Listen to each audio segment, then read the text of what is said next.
Finally, immobilization is one of the most promising approach for exploiting enzymes based processes in the area of biotransformation, diagnostic, pharmaceutical and food industry.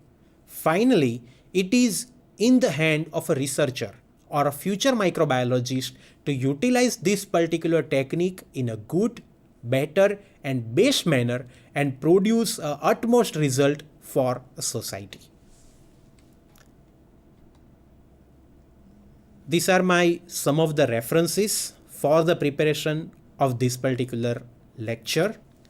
Thank you very much.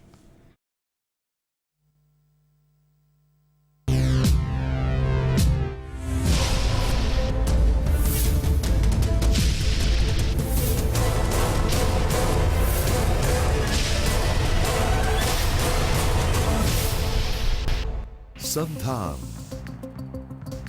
All Gujarat Integrated Classroom.